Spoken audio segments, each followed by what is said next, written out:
Halo teman-teman, Assalamualaikum warahmatullahi wabarakatuh. Alhamdulillah, kita berjumpa lagi di dunia maya dalam keadaan sehat walafiat. Dan saya ingin melaporkan bahwa ternyata views saya mulai tembus ribuan. Lah, ini berarti sudah mulai banyak penggemar-penggemar ya di channel Kabar Politik ini. Jadi bagi yang belum subscribe, silakan subscribe. Rugi nanti kalau nggak subscribe ya. Dan jangan lupa tekan tombol loncengnya supaya dapat notifikasi. Pagi ini saya kembali mengundang Mbak Reksonya ya. Kemarin anak-anaknya, sekarang babehnya ya, Profesor Dr. Semar Bodronoyo ya. Jadi memang saya gilir mereka itu. Saya gilir, dan setiap orang, setiap konten saya kasih honor 1 juta ya. Duit siapa ya? Duit saya sendiri. Nah, jadi mereka saya gilir. Hari ini giliran Profesor Dr. Semar Bodronoyo. Mari kita sambut kehadiran beliau. Halo Bapak Profesor Dr. Semar Bodronoyo, apa kabar? Alhamdulillah Bapak Kolonel, saya sehat walafiat, walaupun saya ini sudah renta sepuh. Sudah banyak penyakit yang menggerogoti saya Bapak Kolonel, tetapi saya tetap semangat dalam menghadapi kehidupan ini. Halo Bapak Kolonel, apa kabar panjenengan? Alhamdulillah Prof, saya juga sehat. Ini saya masih keringetan ini. Tadi saya baru sedikit babat-babat rumput di kebun, Prof. Waduh, itu bagus sekali, bagus sekali Kolonel. Ya, bagus sekali itu untuk menjaga kesehatan. Nah, kira-kira untuk pagi ini apa yang Kolonel inginkan dari saya? Ya, tentu saja semua saya serahkan sepenuhnya kepada Prof, karena Prof tentu lebih mengetahui topik apa yang layak untuk kita angkat pada hari ini sebagai topik kita. Nah, monggo Prof, silahkan untuk menyampaikan pikiran-pikiran Prof berdasarkan pengamatan panjenengan dalam fenomena politik di negara kita ini. Monggo. Baiklah. Assalamualaikum warahmatullahi wabarakatuh. Alhamdulillah Bapak-bapak, ibu-ibu, dan mas-mbak-mbak. Saya nggak menyebut adik-adik karena adik-adik tentunya bukan penggemar politik ya. Adik-adik itu tentunya penggemar acara game-game atau yang main-main saja. Jadi saya sebut bapak-bapak, ibu-ibu, mbak-mbak, dan mas-mas. Nah, pada kesempatan pagi ini, sesuai dengan porsi yang diberikan kepada saya ya, jadi saya melihat gejala yang semakin kotor dalam dunia perpolitikan di negara kita ini ya. Jadi saya membuat catatan yang sudah saya siapkan ya. Saya beri judul Politik Jahat Boy Tahir menjegal Anies dan Ganjar ya. Siapa itu Boy Tahir? Nanti akan saya jelaskan ya. Nah, begini, bapak-bapak, ibu-ibu sekalian, mbak, mas, Erik dan Boy Thohir itu bersaudara. Nah, ini memang saudara sekandung dari si Erik Thohir itu. Panjenengan semua tahu toh siapa itu Erik Thohir ya kan? Nah, jadi Erik dan Boy Thohir itu bersaudara. Ternyata makin ganas dalam konsolidasi sejumlah konglomerat super kaya. Ya, mereka mengklaim bahwa sepertiga penyumbang ekonomi RI siap menangkan Prabowo Gibran.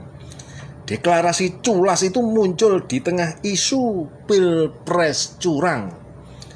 Seolah bandar politik digiring dalam permufakatan jahat untuk membajak demokrasi. Bermodalkan ribuan triliun, punya target pilpres 1 putaran. Boy Thohir secara terbuka menyodorkan peta kekuatan para pemodal besar tersebut ya, mulai dari Jarum Group ya, Sampurna Group, ada Row Group, siapa lagi ya? Pokoknya grup-grup semua ada di sini. Ada Ninin, the richest wanita, jadi wanita terkaya di Indonesia, dan semuanya, Pak, ya, itu kata Boy Thohir dalam acara relawan Erick Thohir, alumni Amerika Serikat di Plaza Senayan, Jakarta Senin lalu. Ya, pada kesempatan tersebut, Wowo atau Prabowo Subianto juga hadir dan dinobatkan sebagai tamu spesial sembari menggulir pesan penting. Kehormatan besar bagi saya. Baru paham saya sekarang kenapa saya 2 kali kalah Pilpres. Karena dulu saya enggak diundang ke sini. Itu kata Wowo. Tersirat, Prabowo mengakui 2 kali dicurangi lantaran tanpa sokongan Boy Thohir dan kawanan konglomerat. Ini berbalik membongkok pada rejim Jokowi dan oligarki. Di jalan gelap itu, Prabowo dijamin bakal menang 1 putaran. Keterlibatan oligarki dengan modal besar di ruang demokrasi punya daya rusak dan ancaman bagi kedaulatan politik rakyat. Sudah banyak rakyat protes, protes rakyat bermunculan. Rakyat sangat marah dan merasa demokrasi disandera pemodal besar. Manuver Boy Thohir dan kelompok konglomerat yang berada di lingkar kekuasaan jelas bikin gaduh. Kecurigaan publik atas peran oligarki merusak demokrasi sangat nyata. Hak dan kedaulatan politik rakyat terancam diberangus. Terlebih pengakuan Prabowo dalam pertemuan para pengusaha kaya raya itu bahwa dirinya 2 kali kalah dalam Pilpres.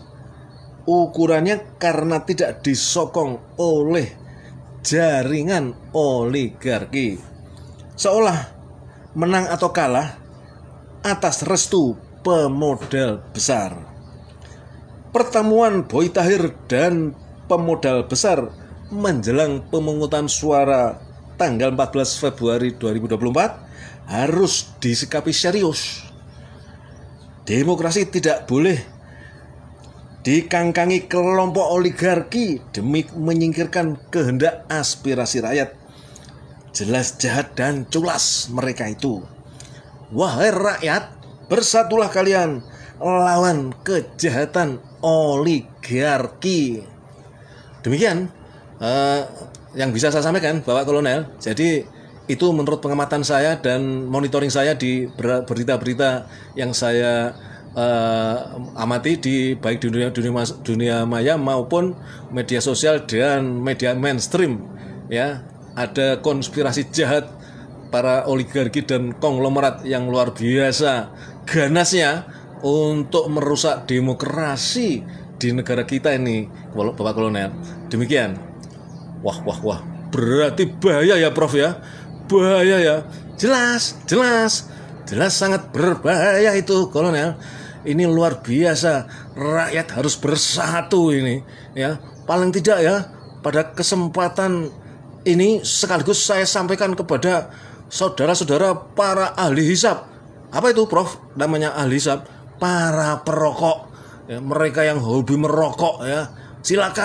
Silakan bapak-bapak, ibu-ibu yang suka merokok, silakan lanjutkan rokok kalian. Tapi jangan merokok produknya Jarum, ya, dan produknya Sampurna, ya, karena mereka menjadi bagian oligarki dan konglomerat yang mendukung demokrasi ini menjadi hancur, ya. Itu himbauan saya. Oke, Prof. Tapi saya sudah enggak merokok, Prof. Saya sudah lama, udah puluhan tahun saya enggak merokok. Alhamdulillah Pak Kolonel. Jadi kalau panjenengan sudah tidak merokok, bagus. Itu tadi kan himbauan saya untuk para perokok. Oke, Prof. Oke, baik. Jadi inti dari apa yang tadi panjenengan sampaikan itu ternyata dalam pilpres yang sebentar lagi akan digelar itu kecurangan semakin nyata kah? Iya Kolonel, sangat nyata itu. Ya luar biasa mereka itu. Ya saya merasa bahwa saatnya rakyat sekarang ini bersatu ya untuk melawan ini. Karena sekuat apapun mereka, sebanyak apapun duit mereka ya, kalau rakyat bersatu bisa dikalahkan mereka itu, Kolonel. Saya sepakat, Prof. Jadi memang saatnya rakyat sekarang bertindak ini. Ya, saatnya rakyat bertindak. Ya, karena daulat adalah daulat rakyat, bukan daulat konglomerat. Begitu kan, Prof? Iya, betul sekali, Kolonel. Baik, Kolonel ya. Karena saya sudah menyampaikan pikiran-pikiran saya, pengamatan saya sebagai pakar politik. Jadi saya nyuwun pamit ini, Bapak Kolonel. Oke, Prof. Monggo, Prof. Monggo. Silakan. Makaryo ya, panjenengan silakan pamit kepada para netizen. Baiklah, bapak-bapak, ibu-ibu sekalian, mas-mas, mbak-mbak, saya nyuwun pamit ya. Yang jelas saya himbau, saya ingatkan panjenengan semua supaya tetap menjaga kewarasan otak panjenengan semua itu ya. Jadilah pembela kebenaran ya. Apapun yang terjadi terus dukung kebenaran ya. Biarlah Tuhan yang nanti akan menentukan. Demikian, saya nyuwun pamit, matur suwun. Assalamualaikum warahmatullahi wabarakatuh. Waalaikumsalam warahmatullahi wabarakatuh. Demikian teman-teman, Profesor Dr. Semar Bodronoyo yang sudah menyampaikan pikirannya dan pengamatannya sebagai pakar politik untuk hari ini ya. Saya kira pemikiran beliau sangat luar biasa dan tentu kita sepakat mendukung apa yang tadi dihimbau oleh Profesor Semar Bodronoyo. Baik teman-teman, demikian untuk konten kali ini. Terus dukung dan terus banjiri views di channel ini ya, siapa tahu bisa konstan ribuan ya kan. Tapi saya tetap slow ya. Jadi target saya tetap ratusan. Kalau ribuan itu adalah bonus. Terima kasih. Assalamualaikum warahmatullahi wabarakatuh.